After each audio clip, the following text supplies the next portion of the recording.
I got so upset by what I was hearing and what I was feeling, and by this total fact-free campaign, that I just decided to double down and said, whatever happens, I don't want it on my conscience. I've seen this movie before, and I don't want to see it again. And so let me just tell you,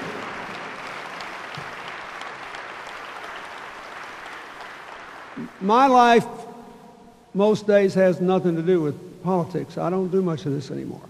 My life is my foundation. I work on today, and like yesterday I've been worried sick about containing the cholera epidemic in Haiti away from the tents, because I'm working on rebuilding Haiti. And we're working on AIDS, malaria, tuberculosis in Africa, and economics in Latin America and East Asia, and trying to help people in America to save their small businesses. And I just don't do much politics. And I'd sort of forgotten how fact-free it is, or can be. I love saying this. I never had a penny to my name until I got out of the White House. And now I am the most important person in the world to the Republicans, because my income's over $1 million every year. From now on, as this law goes into effect, every young man and woman in the entire United States with a student loan will be able to pay it back for up to 20 years as a small, fixed percentage of their income. Never more than 10%, and if they're teachers or police officers, less. Now, wait a minute. I want you to think about this. What this is really important. This means that no student will ever again have to drop out of college because they're worried about not being able to pay their debt. And we'll go back to number one. Now, here's what I mean about a fact-free election. You didn't know that till I told you, did you? And so you probably don't know that the leaders of the Republican Party have promised, if they win the congressional race, to repeal this bill. Why? Because the people running all those anonymous ads. I don't like those ads. I was raised by my mother, if I wanted to criticize you, to stand up, hold my shoulders back, look you dead in the eye, tell you my name, and tell you why I disagree with you. There's a reason they're hiding their contributors.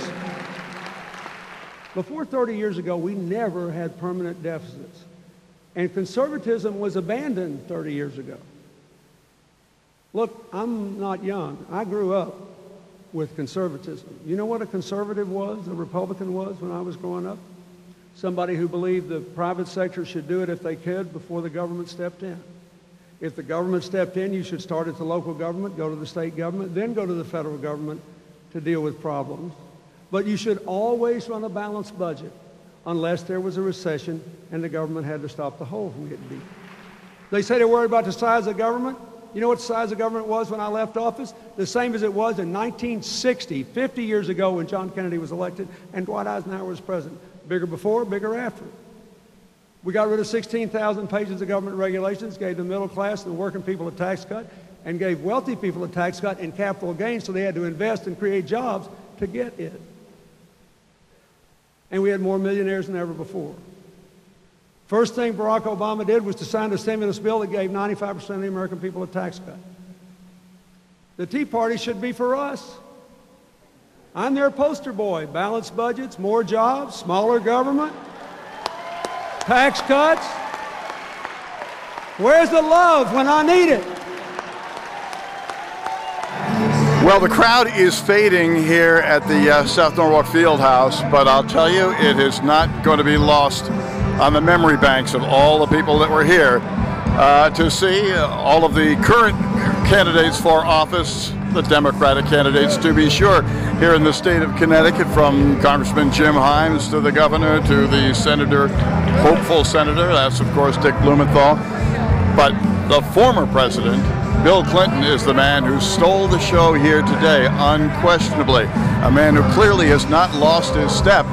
And as he said, he has the time to put into studying all these issues, and he has come up with some very interesting answers and suggestions for this nation. We'll keep you up to date on the election, of course, with just hours left. DoingItLocal.com, David Smith.